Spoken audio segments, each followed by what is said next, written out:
temos nos últimos domingos exposto o livro de Gênesis. E hoje entramos no capítulo 6. O capítulo 6 de Gênesis é um daqueles livros da Bíblia que todo pastor foge. E com razão, porque é um texto dificílimo.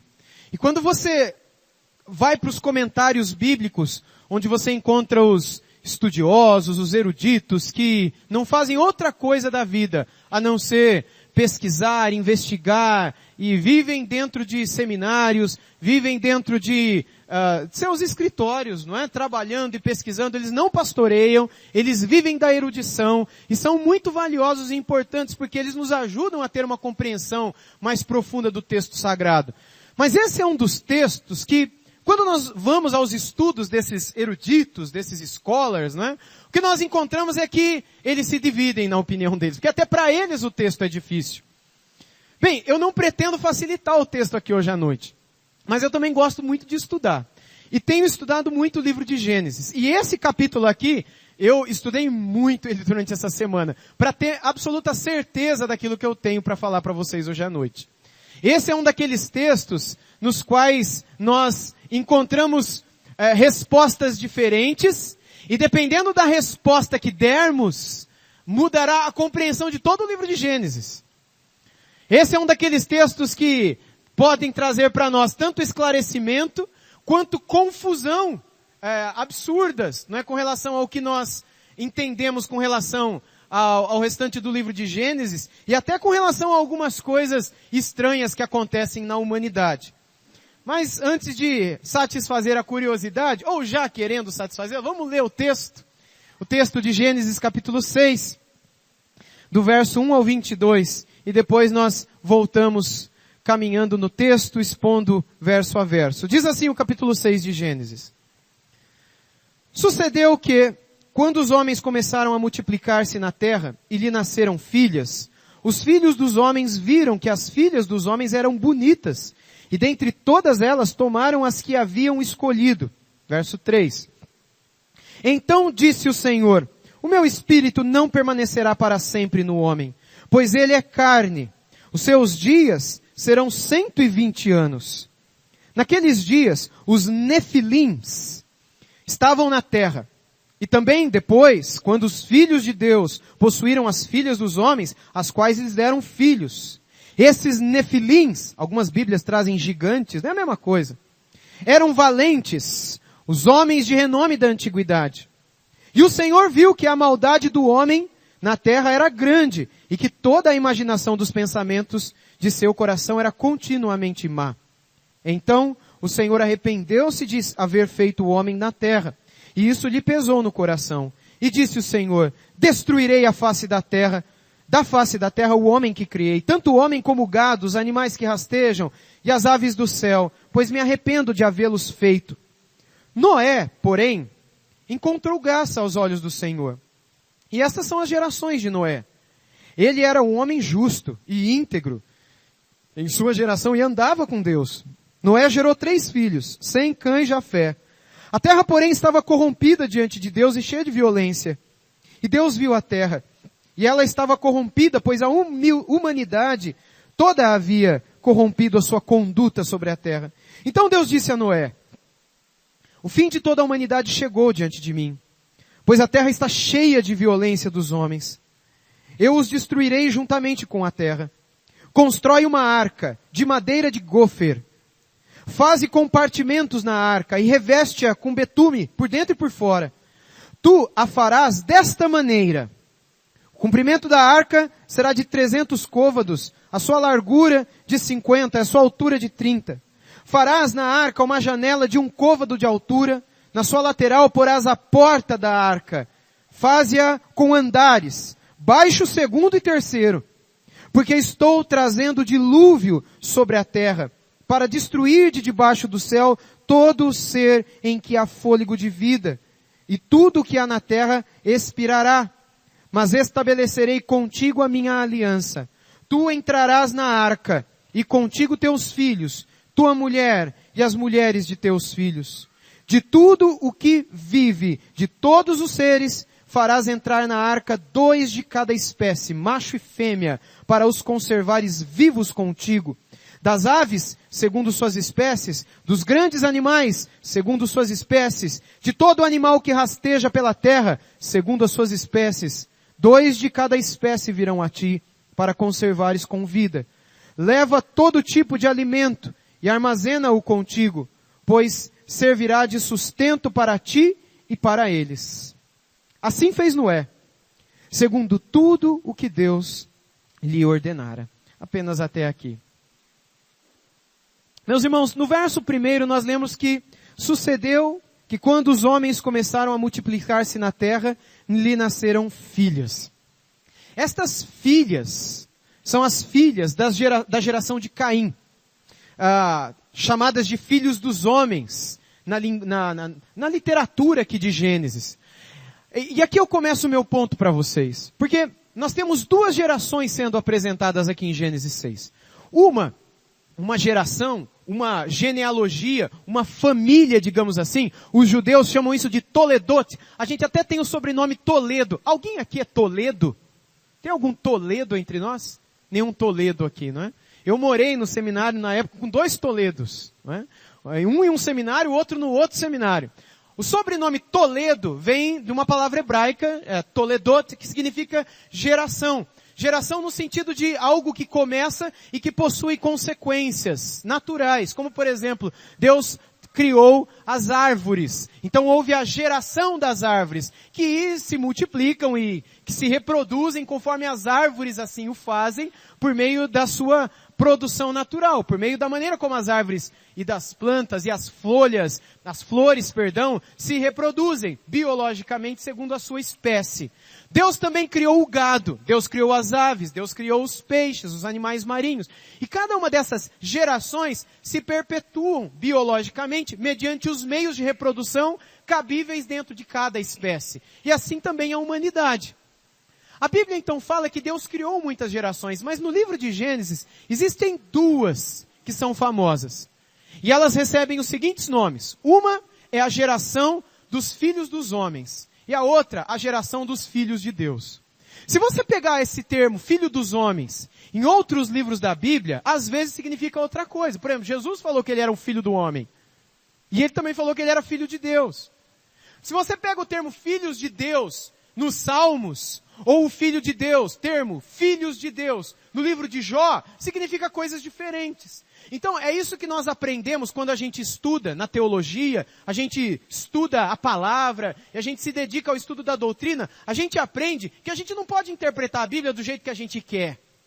A gente não pode interpretar a palavra de Deus da maneira como a gente acha que é a melhor. Mas a própria palavra se auto-interpreta. E assim como a gente faz com outros livros literários, com qualquer outro livro histórico também, nós também estudamos a palavra à luz do seu contexto. Assim como quando você quer interpretar algo que alguém disse, você não pode tirar algo que alguém disse do contexto em que foi falado. Se você passa por um caminho e ouve alguém falando mal de alguém, aparentemente mal de alguém, e você pega aquela pequena frase e você sai dali e vai contar aquilo para uma outra pessoa. Mas você não ouviu a história toda e já imaginou um monte de coisa. Por quê? Porque você não ouviu a história toda. Ou você pega um livro e você lê um trechinho e acha que já entendeu tudo, e de repente você encontra outra pessoa dizendo, não, você não entendeu nada. Você diz, não, eu li lá. Aí depois você descobre que você leu apenas um parágrafo, você deveria ter lido o capítulo inteiro. As pessoas fazem isso com a Bíblia também. Às vezes elas tiram um texto do seu contexto. E isso é muito perigoso. Existe uma frasezinha muito famosa na igreja, não é? Nas igrejas, que é a seguinte, que um texto fora do contexto é um pretexto para a heresia. Um texto fora do seu contexto é um pretexto para criar um monte de erros e heresias. E as pessoas têm inventado seitas, inventado novas religiões, usando a Bíblia. E falando, não, está na Bíblia. Como aquele senhor, um pastor de uma igreja que ele mesmo inventou em Goiás, e que ele disse que lá Deus tinha revelado para ele na palavra que ele deveria ter várias mulheres, e que todas elas deveriam ser da igreja, e que ele deveria ter filhos com várias delas. E algumas irmãs que também não tinha discernimento nenhum, juízo na cabeça e vergonha na cara, elas ouviram a visão que Deus deu para o pastor e tiveram filhos com esse pastor. E aí um repórter não lembro que agora emissora de televisão, foi entrevistá-lo para descobrir de onde nasceu aquela loucura. Ele diz, nasceu da Bíblia. Assim como Martinho Lutero dizia, né, que toda heresia nasce da Bíblia. Não da Bíblia em si, mas do mau uso que as pessoas fazem dela. Outra frase que deram para a Bíblia é que a Bíblia é a mãe de toda heresia ou de toda falsa religião. Não a Bíblia em si, obviamente, mas o mau uso, porque cada um usa do jeito que quer. E aí esse pastor lá do Goiás abriu lá no livro de Oséias e diz, tá aqui, Deus falou, vai lá e pega tal mulher e adultera com ela. Uma mulher e adultera. Não sei se vocês lembram do livro de Oséias, né? Alguém vocês viram esse vídeo? É famoso no YouTube, é quase que um viral no YouTube, né? Aqueles vídeos que todo mundo compartilha e tudo mais. E aí o repórter falou, posso ver na sua Bíblia? O cara aparentemente não era cristão, esse repórter. Ele falou, você leu que a Bíblia está dizendo que é para você adulterar com outras irmãs da igreja? Até na zona de prostituição? Ele falou, tá aqui, vai lá, pega uma mulher de prostituições e adultera, uma mulher e adultera. Deus falou para mim que eu tinha que seguir a palavra. E aí o repórter falou, não, vai, e lá tem um acento, não é adultera, é uma mulher adúltera. Aqui tem um acento, tem uma vírgula aqui. Não é para aquele homem ali, não era para ele largar a esposa dele, ou ter vários casos de adultério, mas é que ele deveria tomar para si uma esposa, e essa esposa deveria ser uma mulher, a mulher deveria ser uma mulher adúltera, e com isso o profeta significaria que o povo de Israel adulterava contra Deus o tempo todo. Era como se Deus fosse o marido, Israel fosse a esposa, e o tempo todo essa esposa o traísse, e era para o profeta exemplificar isso. Mas Deus não está falando para o Senhor, vai lá e adultera. Falou apenas para Oséias ter uma mulher adúltera, para significar aquilo que ele queria dizer para o povo. Aí o pastor pegou a Bíblia e falou, não, pera aí rapaz, não pode ter um acento aí. Aí ele pegou a Bíblia, pegou o óculos e falou, tá vendo? É por isso que a gente sempre vai aprendendo, né? Aí o pastor coloca o olho e falou assim, não é que tem um acento, é que eu não tinha visto antes. E um acento mudou tudo. E aí eu não sei se ele continuou, e as irmãs da igreja também. Mas o fato é que isso aconteceu, e está na internet para você investigar. Meus irmãos, quando nós tiramos um texto do seu contexto, isso é muito perigoso. Pessoas inventam religiões o tempo todo por causa disso. Haja vista essas igrejas que são focadas em dinheiro o tempo todo. E que o tempo todo os pastores tentam tirar das suas ovelhas com as desculpas mais esfarrapadas do mundo, dinheiro. Dizendo que esse dinheiro é para isso ou para aquilo, quando na verdade esse dinheiro é para eles mesmos, não é? Fazendo com que as pessoas acreditem que se elas não derem o dinheiro, Deus não vai abençoá-las. Deus não vai fazer prosperá-las. Elas não irão prosperar. E que Deus mesmo vai trazer maldição sobre a vida delas se elas assim não respeitarem. E eles usam a palavra. Pessoas que inventam igrejas dizendo que as pessoas que no passado tiveram algum parente que foi de alguma religião africana, não é? Ou espírita, que essas pessoas elas estão debaixo de maldição, se seu pai, sua mãe, seu avô, seu bisavô fez algum trabalho, de alguma maneira recebeu algum espírito, algum orixá, então você ainda está amaldiçoado, você tem que fazer uma quebra das maldições. E usam a Bíblia para isso. E falam que se o seu pai pecou, você continua debaixo de pecado, e usam a Bíblia para isso. Ou pessoas que inventam, como já inventaram também, que você pode marcar um culto numa sexta-feira à noite para fazer um culto de libertação. E as pessoas correm acreditando nisso. Por quê? Porque não tem discernimento e nem vontade de ler a Bíblia. Mas elas confiam no que o pastor falou. E elas vão para o culto de cura e libertação. Vocês sabiam que culto de cura e libertação não é bíblico? Vocês sabiam disso? Isso não é bíblico, gente.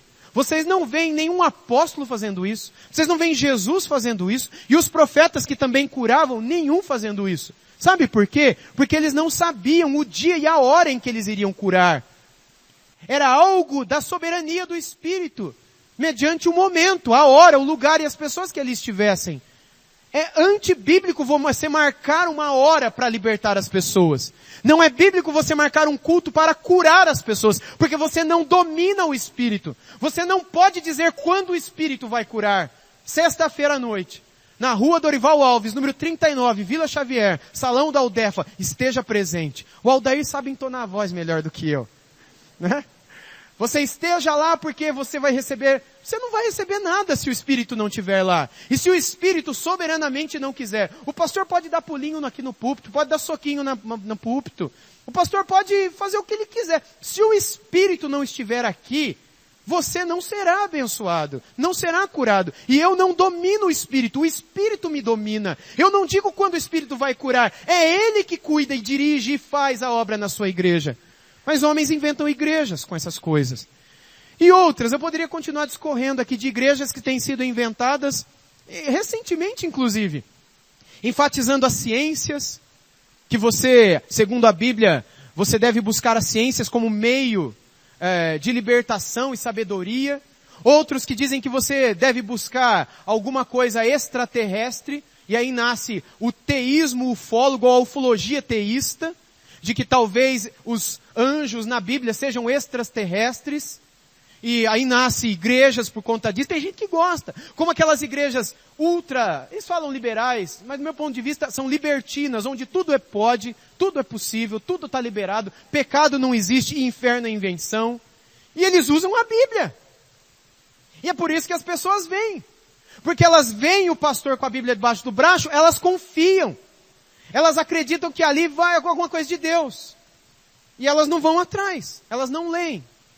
Tudo isso para dizer para vocês que quando a gente tira um texto do seu contexto, a gente corre um sério perigo. Voltando então para o texto de Gênesis 6, aqui nós temos as duas expressões que eu disse no início. Filhos dos homens e filhos de Deus. E dentro do livro de Gênesis, irmãos, dentro do livro de Êxodo, Levítico, Números e Deuteronômio, esses 5 primeiros livros da Bíblia, escritos por Moisés, filhos dos homens, sempre está associado à geração de Caim. E filhos de Deus sempre está associado aos descendentes de Sete. Sempre. Essa é a primeira informação que eu quero passar para vocês. Porque no verso 2, diz que os filhos de Deus viram que as filhas dos homens eram bonitas. E dentre todas elas tomaram as que haviam escolhido. Diz a minha versão aqui. Outra versão mais antiga diz, vendo os filhos de Deus que as filhas dos homens eram formosas, tomaram para si mulheres, as que entre todas mais lhes agradaram. E eu sei que muita gente tem dito que esses filhos de Deus aqui são anjos. Anjo mesmo, anjo com asa. Anjo que veio do céu e teve ali uma espécie de casamento com essas mulheres. E aí esses anjos e as mulheres tiveram filhos. E adivinha, esses filhos nasceram gigantes. E aí deram o nome de Nefilims. Não é? Nefilim é gigante em hebraico. É só isso. Não é o nome de uma tribo, um nome de um bicho, um nome de um dinossauro. Nefilim em hebraico significa gigantes, no plural. Simplesmente isso. Talvez na sua versão esteja gigantes, não é? Na minha está aqui Nefilims. O que isso significa? Significa que estas pessoas que afirmam tal absurdo, elas vão pegar a explicação de filhos de Deus lá em Jó. Porque se você ler o livro de Jó, no primeiro capítulo diz que quando os filhos de Deus vieram se apresentar ao Senhor, dentre eles veio quem? Satanás. E aí o Senhor perguntou, de onde vens? E Satanás respondeu, de rodear a terra e passear por ela. E aí Deus pergunta, viste o meu servo Jó? Homem íntegro, temente, reto, não há ninguém em toda a terra. E Satanás responde e tal. Ali no livro de Jó, o termo filhos de Deus significa anjos e demônios, em Jó. Se você vai para o livro de Salmos, já não é mais anjos e demônios. No livro dos Salmos, vários Salmos, filhos de Deus, significa anjos só, não anjos caídos, só anjos que estão no céu. Isso nos Salmos. Filhos de Deus em Jó, anjos e demônios. Filhos de Deus em Gênesis, o que era mesmo que eu falei para vocês? A geração de Sete. Eu posso tirar a explicação de Jó e jogar aqui em Gênesis? Claro que você pode. Tem gente abrindo igreja baseada em ET por causa disso. Por causa dessa ginástica teológica. Você usar a Bíblia do jeito que você quiser. Mas isso é errado. Você não pode tirar um texto fora do seu contexto. Porque se Moisés saísse da sepultura e aparecesse aqui no nosso meio, com a sua maravilhosa barba e a sua característica gaguice, porque ele mesmo disse que ele era gago, começasse a falar entre nós, o próprio Moisés, vocês perceberiam que Moisés voltaria para o túmulo se a gente falasse que esses filhos de Deus aqui eram demônios. Porque no contexto de Gênesis e de todo o Pentateuco, esses 5 primeiros livros da Bíblia, filhos de Deus é a geração de Sete, enquanto filhos dos homens é a geração de Caim. Por que então dos gigantes? Eu vou explicar para vocês. No verso 2 ainda diz que eles tomaram para si essas mulheres, ou seja, tomaram em casamento. A expressão tomaram em hebraicos significa que eles se casaram com elas. E no verso 3 nós lemos que Deus se entristeceu com isso. E ele decidiu por um abreviamento dos anos dos homens sobre a terra. Que é um contraste, não é, com o capítulo anterior, quando lemos que os homens viviam 900 anos, 800 anos. Aqueles que viveram pouco viveram 500, 365, como foi Enoque, por exemplo. O que muda aqui? O que muda foi o seguinte, meus irmãos. Deus criou Adão e Eva. Adão e Eva tiveram seu primeiro filho e esse se chamava Caim. Depois de Caim, eles tiveram mais um filho que se chamou Abel. E eram só eles dois por enquanto. Antes que nascesse o terceiro, Caim matou Abel. Aliás, muitos acreditam, e eu também acho isso, que quando Caim matou Abel, muitos outros filhos já haviam crescido e Adão e Eva já tinham. Mas as histórias não são interessantes por N razões. Uma delas é porque eles não fizeram o que esses dois fizeram. O ponto é que lá em Gênesis capítulo 4, a gente lê, que Abel trouxe uma oferta agradável ao Senhor. E Caim se irritou com isso e decidiu matar o seu irmão por inveja. E Caim matou o seu irmão. Depois de sua morte, o Gênesis também nos diz que Adão e Eva tiveram um outro filho. E a Eva reconheceu que esse filho foi dado como presente de Deus. E ela pôs o nome nesse filho de Sete. Porque Deus colocou no lugar de Abel, que havia morrido, um outro filho. O Sete já era um homem temente a Deus. Mas a Bíblia diz no final do capítulo 4 de Gênesis, que ele teve um filho chamado Enos. E a Bíblia diz no final do capítulo 4 de Gênesis, que foi na época de Enos, que os homens voltaram a temer a Deus na terra. Então a gente tem duas gerações. Imagine comigo aqui. Nós temos Adão e Eva. Imagina um organograma embaixo, aqui nós temos Caim e Abel. Caim, depois, ele fugiu para uma terra distante e se casou lá. Com quem? Provavelmente com a irmã dele, porque com uma marciana que não foi. Ok? E com uma outra criação de Deus também não foi. Porque, mas Deus pode ter criado gente em toda a terra. Se ele criou gente em toda a terra, essa gente que ele criou em toda a terra não entrou debaixo da maldição de Adão. Então era possível que naquele tempo existisse gente na terra sem pecado, o que é uma contradição segundo a palavra. Então, para sermos coerentes e lógicos com a palavra, essas outras pessoas na terra de Nod, com as quais Caim se encontrou, e a mulher com a qual ele se casou, só pode ter sido uma sua irmã.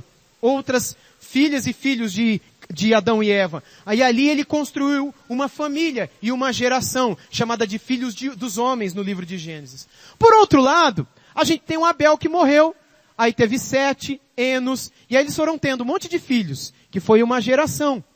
Até que chegou lá na frente, em Metusalém, Lameque, Noé. Inclusive Noé veio da geração de Sete, Enos, etc. Até que chega no Noé. Essa geração aqui, gente, ela nunca mais se encontrou com essa geração aqui, a geração de Caim. O que nós temos aqui? O que nós temos, segundo a explicação das ciências, é que houve uma geração que ao longo dos anos, talvez das décadas e talvez até dos séculos, se combinou geneticamente e se conheceu geneticamente por meio da procriação. E eles foram tendo filhos e eles foram se parecendo e foi havendo um desenvolvimento genético dentro dessa geração característico a eles. Quando a gente vai para os ateus, que não são cristãos, ateus, que são cientistas e que trabalham com genética humana, esses homens afirmam para nós que é bem provável que a humanidade toda descenda de uma mesma mulher.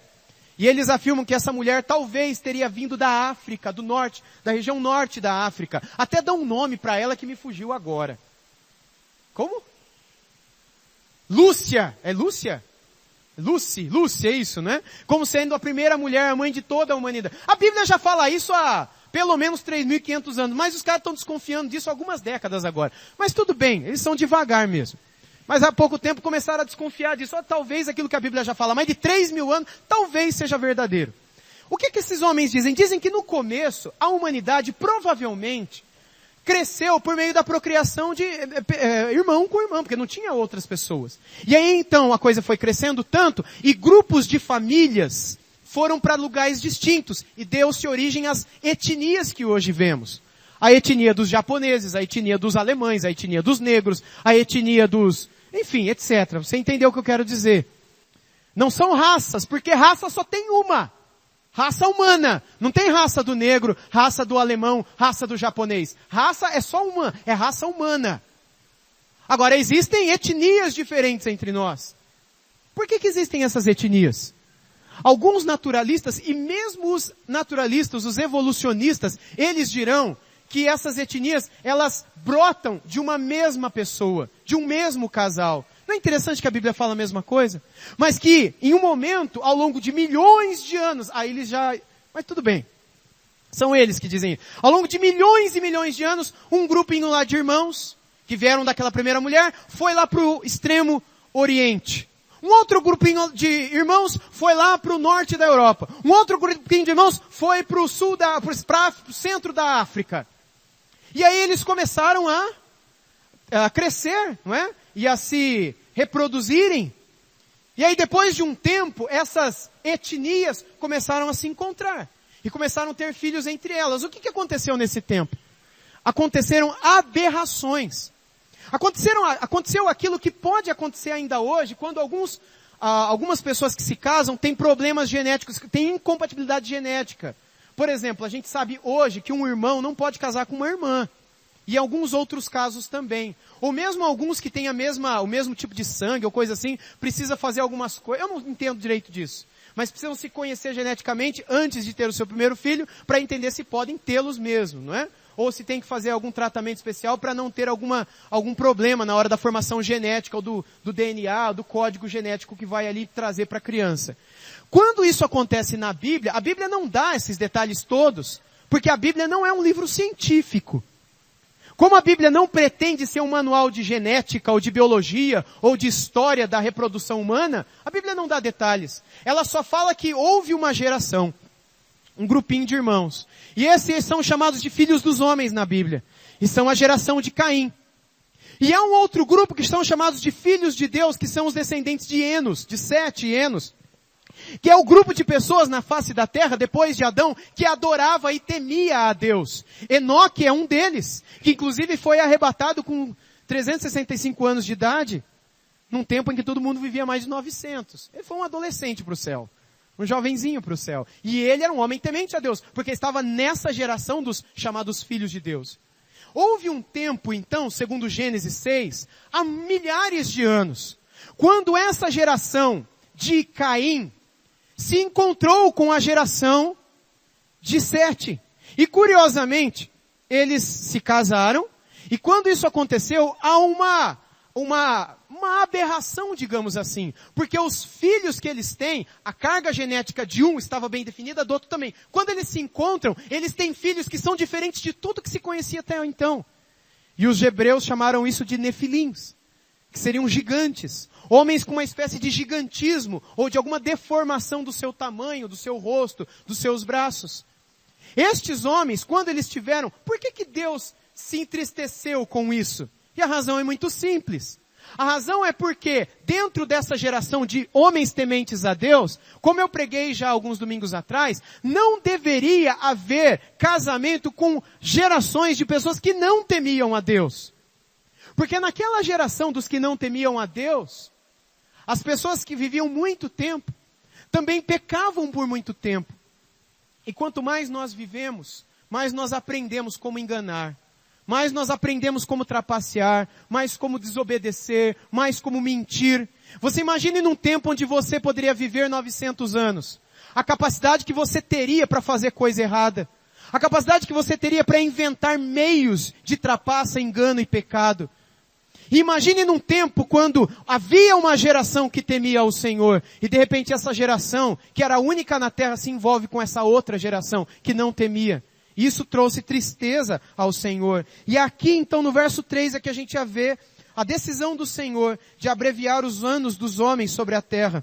No verso 3 ele diz, o meu espírito não permanecerá para sempre no homem, pois ele é carne, e os seus dias serão 120 anos, e assim permanece até hoje. No verso 4, o texto parece indicar que esses gigantes eram filhos desse encontro genético entre a geração de Sete e a geração de Caim, chamados em Gênesis de filhos de Deus e filhos dos homens.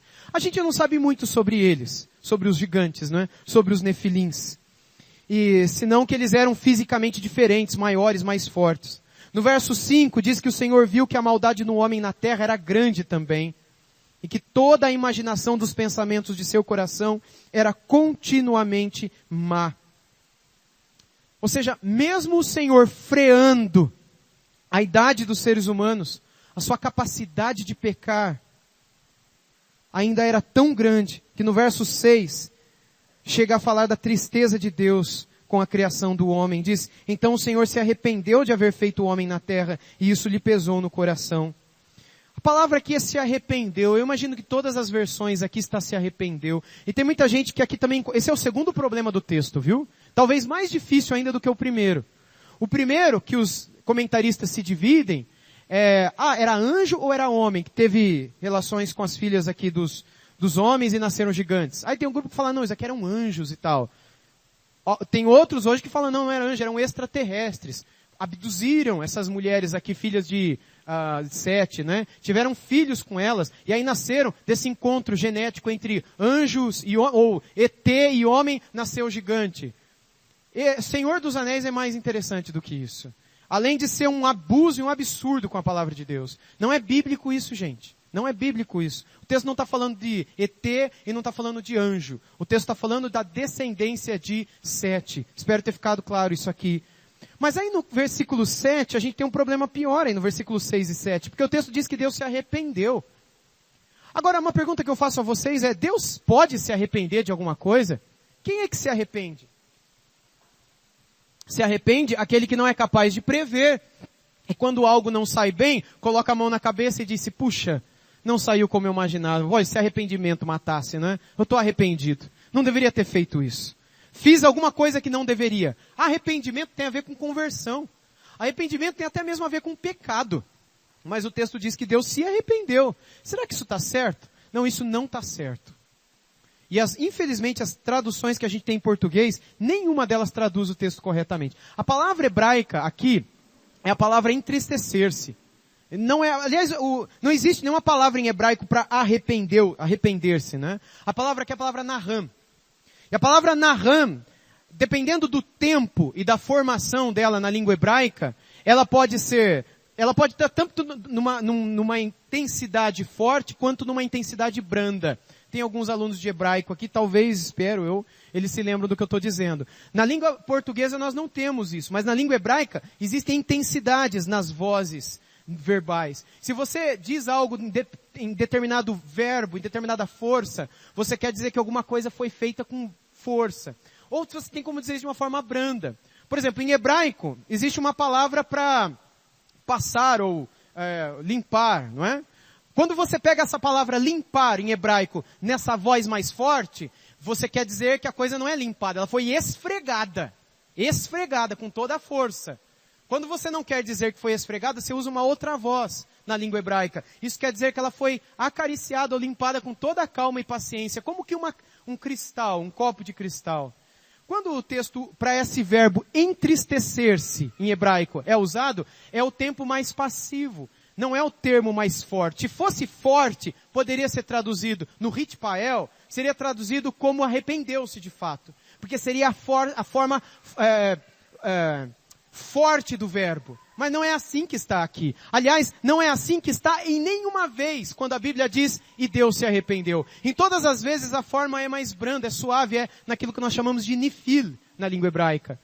Logo, Deus não se arrependeu. Isso é um absurdo. Essa tradução ela é totalmente, você pode riscar ela e colocar aí, se entristeceu. Porque Deus não se arrepende. Isso não é bíblico, só se arrepende quem muda. E Deus não muda. É um erro de tradução, viu? Pode confiar no que eu estou dizendo, eu sou professor de hebraico. Esse texto aqui não diz que Deus se arrependeu. O texto apenas diz para nós que Deus se entristeceu por aquilo que Ele fez. E aquilo que Ele fez lhe trouxe essa tristeza. Essa tristeza fez com que o Senhor quisesse, no versículo 7, destruir a face da terra o homem que Ele criou. Tanto o homem como o gado, os animais que rastejam, as aves do céu, porque Ele se arrependeu de ter feito todos eles. E essa tristeza fez com que Deus decidisse fazer o homem desaparecer da face da terra. Deus mesmo se entristeceu, não se arrependeu. Deus se entristeceu pelo fato de ter feito o homem. Eu também não entendo isso. É muito difícil de compreender isso. Porque eu sei o que é tristeza para mim. Eu sei o que é tristeza para você quando eu te vejo triste ou chorando ou compartilhando algo que pesou no seu coração. Mas tentar imaginar o que é algo triste para Deus. O que é algo que faz com que o coração de Deus fique pesado. É difícil para nós imaginarmos. Mas olhando para o texto a gente descobre que o que pesa o coração do Senhor são os nossos erros e pecados. Aí no verso 8 diz que tinha um homem em toda a terra que achou graça diante dos olhos do Senhor. E o nome dele é Consolo, é Noé. E aí no verso 9 a gente vê o início da história de Noé. Diz que ele era íntegro, diferente de todos os no seu tempo. O que é ser íntegro mesmo? Eu já expliquei isso para vocês. Íntegro é aquilo que você é quando ninguém está vendo. Íntegro é aquilo que você é quando ninguém está vendo. Idôneo é aquilo que você é diante daquilo que os outros veem em você. Você é uma pessoa idônea. As pessoas te respeitam. Porque quando elas têm contato com você, elas não veem alguém sujo, imoral, com pensamentos imundos, ou com atitudes desobedientes ou feias. Elas veem uma pessoa que se porta bem. Isso é idoneidade. Mas integridade é aquilo que você é quando você está sozinho. Quando ninguém está te vendo. Quando você está no computador sozinho. Quando você está em casa sozinho diante da televisão. Quando você viaja e fica num hotel e você não tem ninguém ali com você. Isso é ser idôneo. Isso é ser íntegro, perdão. Íntegro é aquilo que você é e só Deus sabe. Íntegro é quando você pode olhar para os céus e ter paz na sua consciência porque Deus sabe que você é inteiro naquilo que você diz. Você não é uma coisa para os outros e outra nos olhos de Deus. Aquilo que a gente chama de hipocrisia, ela tem tudo a ver com integridade. O oposto da hipocrisia é a integridade. O Noé era um homem íntegro. E curiosamente ele era o único na terra. Diferente de todos os demais. Ele tinha 3 filhos. No verso 11 fala como é que estava a terra. Corrompida, cheia de violência. No verso 12 diz que Deus viu a terra e que ela estava corrompida, pois a humanidade toda havia se corrompido a sua conduta sobre a face da terra, na face da terra. Aí então, dos versos 13 a 22, nós temos o anúncio do dilúvio e da aliança que Deus fez com Noé. Há um detalhamento aqui, eu não me aterei a isso, porque vocês podem estudar isso em outros lugares, as medidas da arca, a altura, a largura, o comprimento, os andares, os 3 andares, o lugar das portas, das janelas, quais os animais que entrariam, quais não entrariam, que pares entrariam, quantos de cada espécie, e como é que eles entrariam. Deus dá detalhes de tudo isso, de como seria a operação Arca de Noé, de como seria a operação salvação da humanidade e de todos os seres vivos. Eu vou dar mais detalhes sobre isso nos próximos domingos, permitindo o nosso Deus, mas é isso que nós vemos até o final desse capítulo. O anúncio do dilúvio, a ordem para que Noé construísse uma arca. E ele o fez, mesmo diante da zombaria de todos. Mas ele não era aquilo que os todos viam. Ele era um homem diante de Deus. Ele era íntegro. E por isso ele fez uma arca no meio do nada. Ele não fez na beira do mar. Ele não fez do lado de um rio. Ele fez no meio de uma terra seca, onde nunca antes havia chovido, diz a Bíblia. Nunca antes, até aquele dia, havia chovido sobre a face da terra. Não havia mar perto, não havia rio. E ele construiu aquilo que para nós seria hoje um transatlântico. Diante de todos dizendo, Deus irá inundar a terra com as águas. E as pessoas zombavam dele. Noé viveu 100 anos em pregação. Por 100 anos ele foi aquilo que o livro de Hebreus chama de um pregador de justiça. Eu fico imaginando eu pregando por 100 anos. Sabe quantas pessoas se converteram? Nenhuma. E às vezes eu tenho dúvida até da esposa e das filhas. Dos filhos, perdão, e das noras. Porque a Bíblia não diz que os filhos de Noé, Sem, Cã e Jafé, não é? E a sua esposa foram salvos por causa de sua integridade. Eles foram salvos porque eles eram filhos de Noé e porque ela era esposa de Noé. E essa figura do homem na família é muito forte, sempre foi. Veja o caso de Ló, por exemplo. Deus não salvou as filhas de Ló por causa dela. Veja o que elas fizeram depois, quando eles chegaram do lado de lá, não é? Da cidade para onde eles foram, cidade de Zoar. Elas não eram íntegras. Os noivos delas não eram íntegros. A esposa de Ló não era íntegra. Por isso que ela virou uma estátua de sal. Deus não salvou aquelas famílias por causa das famílias, mas por causa do homem que tinha dentro da casa delas. Era um homem de Deus. E é isso que Deus sempre faz. Por que Deus foi se encontrar com Adão em vez de Eva? Porque Deus decidiu que dentro de uma casa, o homem representa a família diante dele.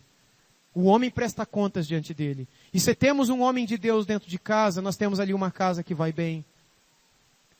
Quando Deus então chama Noé, e não a sua esposa, cujo nome nós nem sabemos, Deus tinha uma aliança com ele, e diante dele com a sua família. No meio de um caos espiritual, Deus encontrou um homem, cuja integridade o agradou. Deus não fala absolutamente nada dos seus filhos, Deus não fala absolutamente nada da sua esposa, mas pela liderança de Noé, e pela responsabilidade dele como marido e como pai, todos foram salvos ali dentro da arca. Isso não significa salvação espiritual. Isso significa apenas receber os benefícios de um livramento. Porque tinha um homem de fé naquela casa, todos acabaram sendo abençoados juntos. Isso não significa que todo mundo vai para o céu, até porque a gente sabe que um dos filhos de Noé recebeu grande maldição. O Cã, e seu filho Canaã, e seu neto Cuxi, e seu bisneto Nimrod, sobre quem falaremos nos próximos domingos. Uma geração maldita sobre a terra, e que incitou a construção de uma cidade, aliás, várias cidades, que foram construídas e conhecidas na antiguidade como as mais perversas e violentas da história da humanidade. Um homem que teve a ideia de construir a Torre de Babel em Gênesis 11, cujo objetivo era afrontar o Deus dos céus. Esses todos vieram de um filho de Noé. Nem todos eram de Deus, mas tinha um homem ali de Deus, um homem íntegro, e toda a família recebeu o livramento. Hoje é diferente, gente, não é? Hoje, quando nós temos um homem ou uma mulher que são de Deus dentro de uma casa, os demais acabam sendo abençoados. Isso no Novo Testamento foi descrito pelo apóstolo Paulo em 1 Coríntios capítulo 7, quando ele descreve a casa onde está lá a esposa, o marido e filhos. E o marido não teme ao Senhor, não é convertido, mas a esposa é. E aparentemente a esposa quer separar do marido, porque ele não é convertido. E aí o apóstolo Paulo, inspirado pelo Espírito, diz, não, você não deve separar-se dele. Você não deve, não pode largar. Mas não pode largar. Porque pela tua vida, pela tua santidade, você santifica a tua casa. Teu marido pode ser santificado e abençoado. De outra sorte, os seus filhos não seriam santos. Paulo diz lá em 1 Coríntios 7. Porque a esposa santa, uma mulher de Deus, santifica toda a sua casa. Um marido santo santifica a sua casa. Filhos santos santificam sua casa. Isso não significa que a esposa vai salvar o marido e os filhos. Que o marido também, a esposa e as filhas e os filhos. E que os filhos vão salvar os pais. Mas isso significa que muita coisa poderá ser diferente dentro daquela casa por causa da atitude santa de um de seus membros. Gênesis 6 diz que Noé era o único homem íntegro de toda a terra. E curiosamente, seus filhos, até o maldito Cã, foi livre, foi livrado da destruição que veio sobre toda a face da terra. O que agrada ao Senhor, gente, é a integridade. O que eu aprendo com isso, o que eu tiro de lição para a minha vida é que o que agrada a Deus na minha vida não é o que vocês veem. O que importa para Deus não é o que as pessoas falam de mim, o que as pessoas veem em mim. Mas o que vale realmente diante de Deus é aquilo que Deus está vendo em mim. Eu olho para vocês e nós olhamos uns para os outros e a gente vê muita gente boa. Gente decente, gente moral, gente que tem uma boa conduta, aparentemente uma boa família. Tá tudo bem aí, não tá? A gente não tem ninguém aqui indecente se comportando. Mas o que é que Deus está vendo aqui hoje à noite? Ele vê um grupo de ovelhas que são submissas à voz daquele que está lá, do bom pastor, sentado à sua destra no céu? Ou ele vê um grupo de homens imundos e impuros? Ele vê um grupo de mulheres da mesma maneira impuras e imundas, sujas em pensamento, sujos em palavras, sujos em atitudes. O que Deus está vendo aqui hoje à noite? Deus vê mulheres íntegras, Deus vê homens íntegros. O que Deus vê na sua vida hoje à noite? Será que ele vê Noé aqui? Ou será que ele vê aqueles que ele viu no tempo de Noé, razão pela qual ele destruiu toda a terra? Se Deus não ver integridade em você, você não está agradando o Senhor. Integridade é o que agrada ao Senhor. Integridade é o que você é quando ninguém está olhando para você. E ainda que toda a terra esteja corrompida, se em sua vida existe integridade, Deus é com você, por onde você for e em tudo que você fizer. E Deus vai te guardar de toda a destruição que possa vir a acontecer sobre a humanidade no presente e no futuro.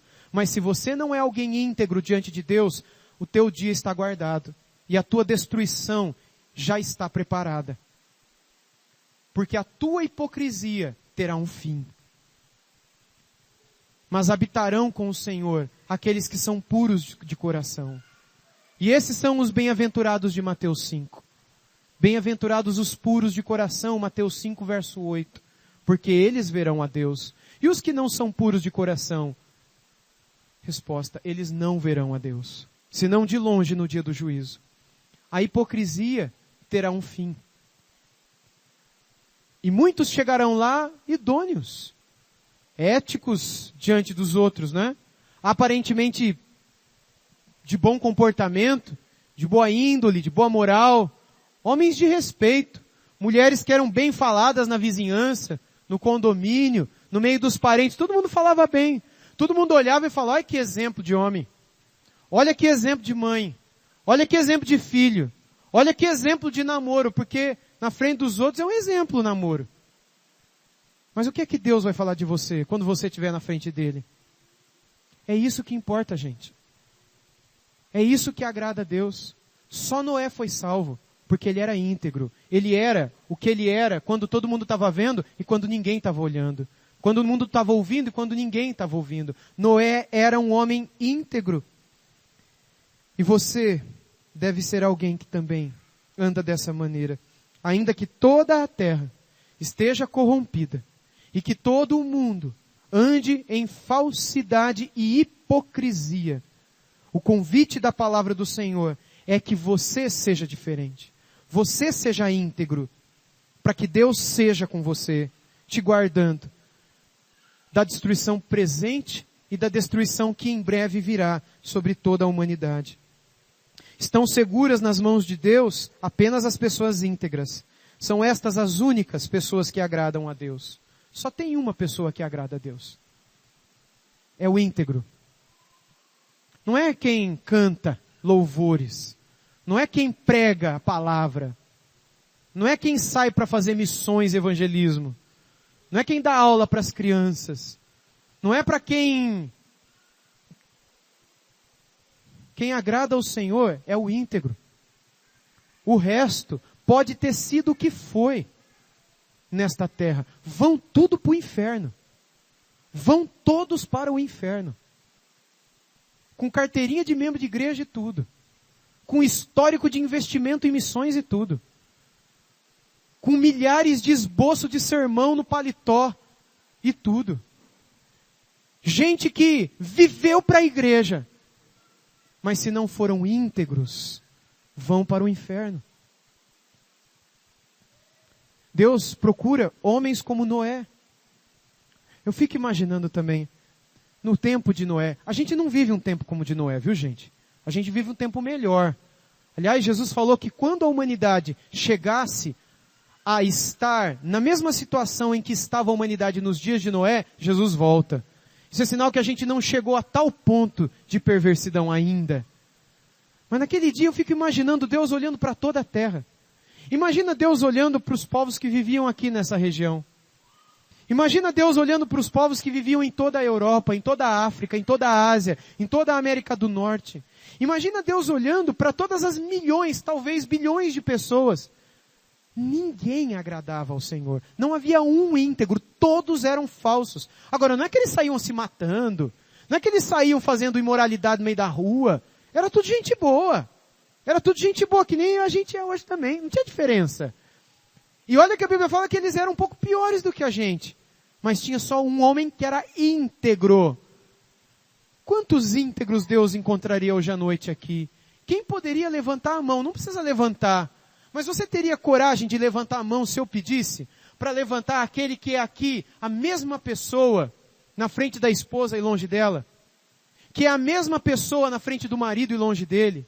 Que é a mesma pessoa na frente do pai e da mãe e longe deles. Aquele que é a mesma pessoa na escola e junto dos colegas da igreja. Aquele que é a mesma pessoa na internet sozinho no quarto trancado.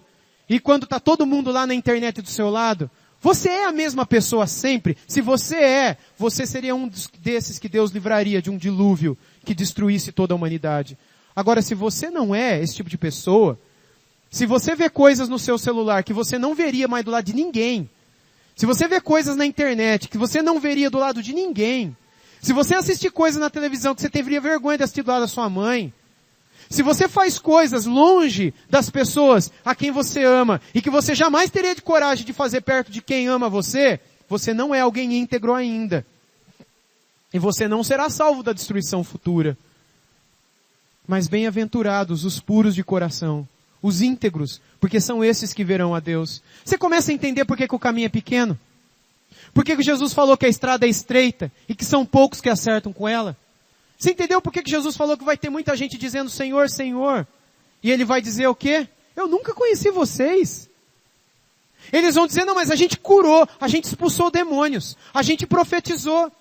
E Jesus disse, tudo bem, mas eu nunca conheci. Jesus nem desmente essas pessoas, porque provavelmente elas curaram mesmo. Provavelmente expulsaram demônios, provavelmente profetizaram. Mas isso tudo não vale de nada, se a pessoa não conhece a Jesus, se não é uma pessoa íntegra. E está tão cheio de gente mentirosa e falsa, curando, pregando, expulsando demônios. Mas e os íntegros? Onde eles estão? Onde estão os retos? Onde estão os homens de Deus? Onde estão os Noés de hoje? Onde estão as mulheres de Deus? As Anas do nosso tempo? Onde estão as mulheres como Maria de hoje? Mulheres que temem ao Senhor, mesmo quando ninguém está junto delas. Homens e mulheres que não seguem a vontade do seu coração, mas a vontade e a palavra do Criador. Onde estão essas pessoas? Será que elas enchem uma mão aqui dentro dessa igreja hoje à noite? Ou será que o caminho para nós que aqui estamos é muito apertado? Jesus quem disse isso, meus irmãos. Foi Jesus quem disse isso. Que o caminho é muito largo e espaçoso, no qual estão muitas pessoas que pensam estar com Ele, mas na verdade não são íntegras, não estão diante dEle.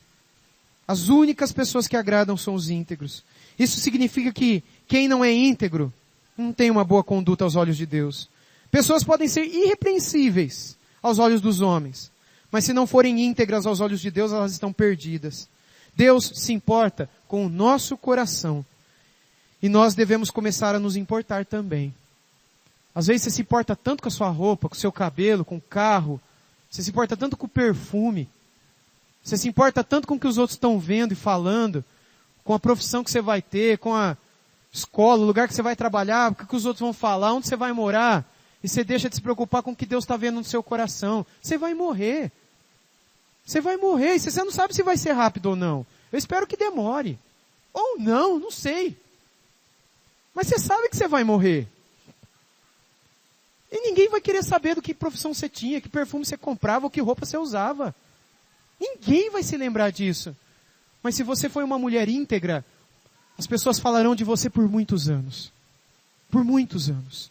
Se você foi um homem íntegro, a tua história continuará a transformar vidas e você será um herói. Não como esses vazios que a humanidade esquece quando um outro herói mais importante, mais habilidoso do que ele se levanta. Quem é que fala hoje do Ronaldo Fenômeno? Quem é que fala hoje de outros jogadores, sei lá, da década de 80, cujo nome eu nem sei também. Era criança na época. Ou da década de 90, tinha tantos aqui no Brasil que hoje ninguém mais lembra. Eram heróis na época. Quem falará do Neymar daqui 30 anos? Vocês sabem que ninguém, quem tem mais de 40 aqui, ninguém mais vai falar desses caras. Os heróis passam. Os grandes jogadores de vôlei que a gente teve.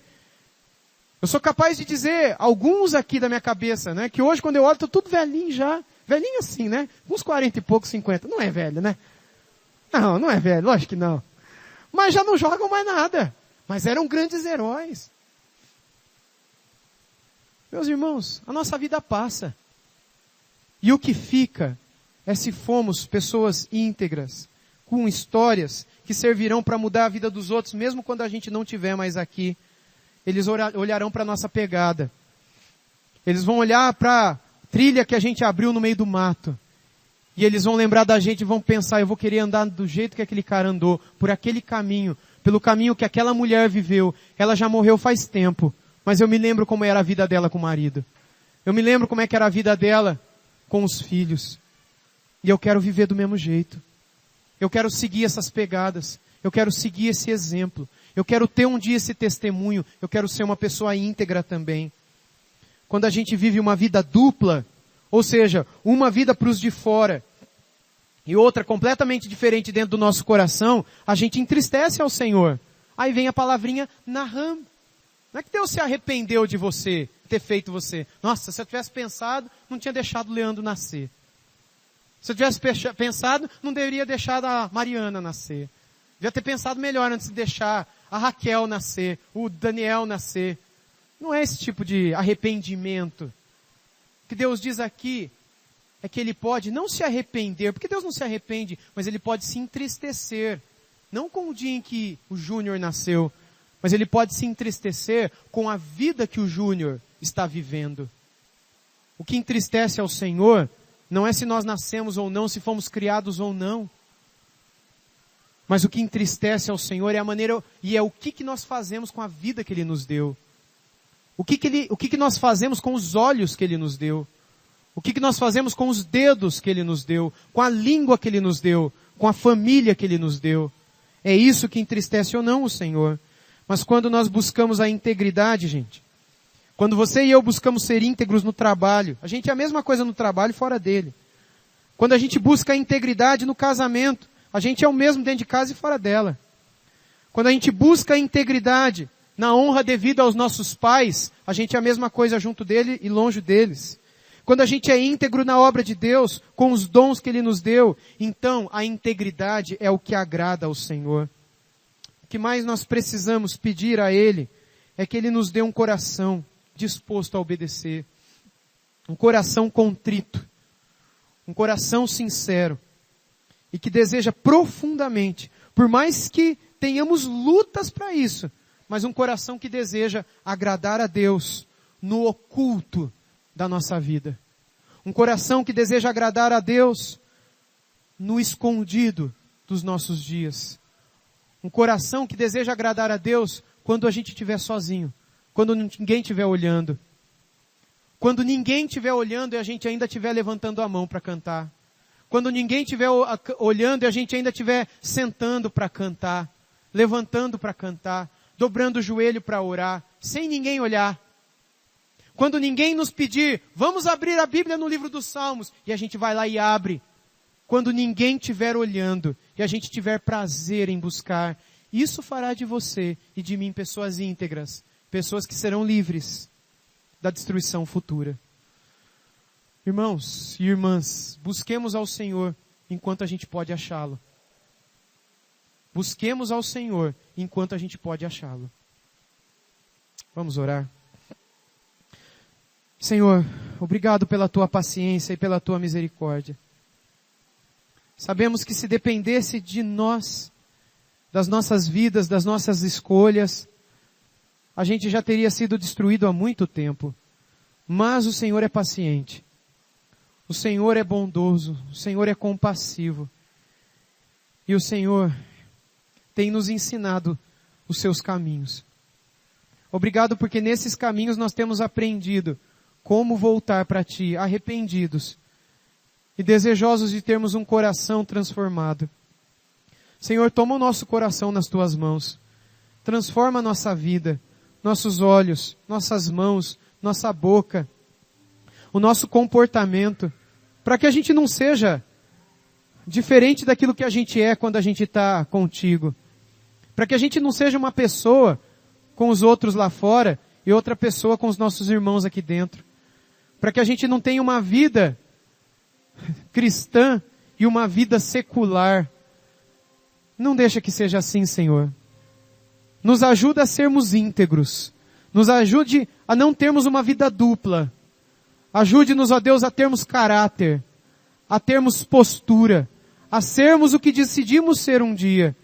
Homens e mulheres do Senhor, povo de Deus nessa terra, gente distinta, gente diferente, gente que ama o Senhor Jesus e que procura imitá-lo naquilo que fala, naquilo que faz. Muda-nos, transforma-nos e usa-nos, ó Deus, para a Tua glória nesse mundo. Em nome de Jesus. Amém.